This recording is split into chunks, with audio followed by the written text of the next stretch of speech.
Ya, shalom, selamat sore. Kembali kita akan membahas ya satu renungan singkat tentang peristiwa yang baru-baru saja terjadi di tengah-tengah bangsa kita ini, yaitu kasus yang masih hangat ya, intoleransi seperti itu.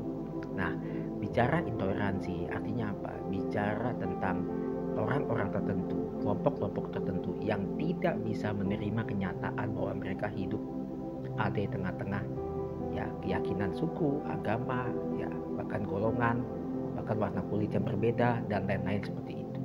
Mereka susah tuh untuk menolak itu. Ya, nah kalau kita lihat itu, bagaimana kelompok-kelompok ini? Kalau kita perhatikan ya, mereka selalu ya mempersekusi tempat-tempat ibadah, rumah yang dipakai untuk doa, bahkan villa yang dipakai untuk berdoa atau kegiatan agama-agama tertentu. Nah, itu mereka persekusi, mereka geruduk, gerebek, hancurkan, bahkan simbol-simbol agama diturunkan seperti itu. Ini sebenarnya terjadi yang namanya krisis moral. Sekali lagi, krisis moral. Moralnya itu nggak ada. Mereka selalu ya, saya memperhatikan ada beberapa potongan-potongan video atau video TikTok yang saya tonton, selalu alasannya meresahkan. Meresahkan gimana? Ya, mereka bukan melakukan tempat perjudian, mereka bukan situ melakukan tempat untuk jual beli narkoba atau diskotik atau nightclub, tapi hanya untuk beribadah. Garis bawahi ya, hanya untuk beribadah. Tetapi moral mereka itu nggak sampai ke sana. Gak lama lagi Indonesia akan 80 tahun merdeka, tetapi 80 tahun itu kemerdekaan untuk hal ini, bangsa ini masih harus berjuang. Apalagi ada kelompok-kelompok intoleran ini yang tidak bisa terima, sekali lagi tidak bisa terima ya kalau mereka mengatakan ada minoritas yang seperti itu. 80 tahun moral kita belum berkembang. Kelompok-kelompok ini ya sangat disayangkan seperti itu. Sementara bangsa-bangsa lain udah bermaju, berpacu dengan teknologi. Sekali lagi teknologi, kita masih berkutat dengan urusan agama orang lain, keyakinan orang lain, ibadahnya digerebek, digeruduk, dipersekusi, dihancurkan. Nah, padahal masyarakat kita itu beragam. Apa itu? Keyakinan, suku, ya itu harus diterima sebagai anugerah dari Tuhan. Ya, sekali lagi sebagai anugerah dari Tuhan. Dan dengan perbedaan-perbedaan itu, dengan perbedaan keyakinan, suku, agama, warna kulit beda, bukan berarti harus menyakiti, bukan harus yang namanya menjadi musuh, bukan, tapi saling tolong menolong seperti itu. Sebagai makhluk ciptaan Tuhan, kita harus saling tolong menolong. Jadi moralnya itu ya tidak berkembang, stuck sampai di situ. Moral yang baik itu pasti menghargai orang lain, bukan cuma orang lain, tapi membantu orang lain. Namanya orang berbuat baik kepada siapapun. Saudara kita yang membangun rumah ibadah, atau mungkin ya izin gereja belum dapat tapi ibadah di rumah, tentu kan juga harus dipertanyakan kenapa belum bisa dapat izin sehingga mereka harus ibadah di dalam rumah seperti itu. Sekali lagi ya, ibadah kalau dijadikan sebagai ancaman tuh udah habis pikir juga ya sampai di situ ya. Nah, kita mau lihat ya apa yang dikatakan oleh seorang filsuf moral ya, namanya Immanuel Kant, seorang teolog, bahkan juga dia dikatakan sebagai bapak moral yang dibilang tuh bicara tentang intoleransi itu. Immanuel Kant ini seorang teolog juga seorang filsuf ya, dia mengatakan bahwa manusia itu harus dijadikan sebagai tujuan, bukan sebagai alat. Seulang, Immanuel Kant mengatakan manusia itu sesama kita harus dijadikan sebagai tujuan, bukan sebagai alat. Maksudnya apa? Maksudnya sesama, setara yang harus kita tolong, yang harus kita pedulikan. Jadi tindakan ya intoleransi itu, Immanuel Kant berkata begini, bertindaklah sedemikian rupa sehingga engkau memperlakukan manusia baik dalam dirimu sendiri maupun dalam diri orang lain sebagai tujuan pada dirinya sendiri. Jadi perlakukanlah ya kemanusiaan itu kepada diri kita juga pada orang lain. Itulah tujuan kita.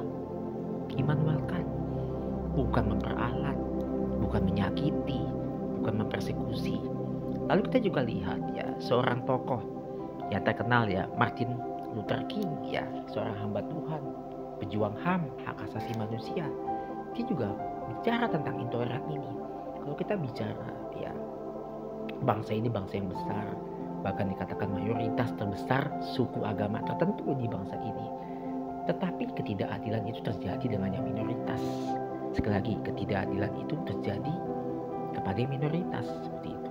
Nah, apa yang dikatakan oleh Martin Luther King bahwa kasih dan keadilan harus berdiri bersama. Sekali lagi, kasih dan keadilan harus berdiri bersama, terutama dalam bangsa ini. Berarti ketidakadilan masih terus terjadi di tengah-tengah bangsa kita ini. Apa itu? Yaitu apa? Bagaimana semua manusia itu diciptakan sama di mata Tuhan. Ya, setara. Gak ada yang lebih rendah, gak ada yang lebih tinggi. Semuanya sama, seperti itu.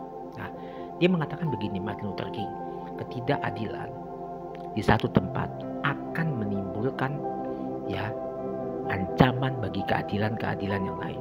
Artinya apa? Ketidakadilan di satu tempat, di Jawa Barat, Sumatera Barat, itu akan menjadi ancaman bagi daerah-daerah yang sudah melakukan keadilan. Itu akan berdampak buruk sampai ke sana. Nah, tentu kita nggak mau hal itu terjadi. Jadi kerusakan moralnya di situ. Apa sulitnya menerima perbedaan itu? Apa sulitnya menerima atau menolong saudaramu yang memang hanya mau beribadah, tetapi tidak tolong? Nah, kembali kepada apa yang Alkitab katakan tentang hal ini. Kita bersyukuri bahwa Tuhan kita Yesus sudah mengingatkan dan Dia sudah mengajarkan kita lewat firman Tuhan bahwa sebagai anak-anak Tuhan harus hidup di dalam perdamaian. Saya kutip apa yang dikatakan oleh Rasul Paulus, ya, di dalam Roma 12 ayat 18. Sedapat-dapatnya kalau hal itu bergantung padamu, hiduplah dalam perdamaian dengan semua orang. Itu katakan oleh Paulus, hidup damai dengan orang lain, seperti itu. Ya, dengan siapapun, agama apapun, suku agama pun. Ketika ada COVID, kita membantu, sembako, menolong. Ada yang kesulitan, ya, mengalami gempa bumi atau mengalami banjir, kita bantu. Itu kemanusiaan kita tuh terketuk dengan hal seperti itu. Jadi mengupayakan damai bukan cuma di mulut, tapi tindakan. Tapi kalau tindakan-tindakan ini selalu dianggap kristenisasi, ya sulit kan. Orang ateis pun juga banyak yang bisa melakukan perbuatan baik, tapi kan nggak pernah dikait-kaitkan dengan agama. Tapi Kristen ini selalu dikait-kaitkan dengan kristenisasi seperti itu. Pola pikir yang salah. Yuk kita benahi itu, ya. Jadi sebagai anak Tuhan mengupayakan damai, bukan konflik. Ya, termasuk mereka yang beda keyakinan. Apalagi kita kutip, ya, kita kutip apa yang dikatakan oleh Rasul Matius di dalam Matius 7 ayat 12. Segala sesuatu yang kuhendaki supaya orang berbuat kepadamu, perbuatlah demikian juga kepada mereka. Itulah isi seluruh hukum Taurat dan kitab para nabi. Kita lakukan, kita kehendaki orang berbuat kepadamu, perbuat demikian kepada mereka. Berbuat baik, menabur kebaikan kepada orang lain. Itulah isi seluruh hukum Taurat. Kalau kita melakukan hal itu kepada musuh kita sekalipun, kita sudah melakukan yang namanya firman Tuhan. Jadi Yesus mengajarkan, guru kita mengajarkan, Tuhan kita mengajarkan bahwa ada prinsip timbal balik moral. Jika kita ingin dihormati, kita juga harus menghormati. Sekali lagi, Yesus mengajarkan kalau kita ingin dihormati, hormati orang lain. Ya, kalau orang lain belum bisa, ya sampai di situ moralnya. Tapi Tuhan kami mengajarkan hal seperti itu. Nah, jadi kita udah dapat hal ini. Jadi jangan pernah kita membenarkan intoleransi itu. Moralnya hanya sampai di situ. Kiranya perenungan kita pada saat ini membuat kita semakin lebih cerdas, lebih cerah. Bangun terus toleransi itu, keberagaman itu bukan satu hal yang mengancam, tetapi semakin mengokohkan, ya, kesatuan kita sebagai ciptaan Tuhan, dan juga menjaga perdamaian itu diupayakan semaksimal mungkin. Kiranya firman Tuhan sampaikan ini memberkati kita semua. Terima kasih, sampai kita bertemu kembali. Soli Deo Gloria, Tuhan Yesus memberkati. Shalom.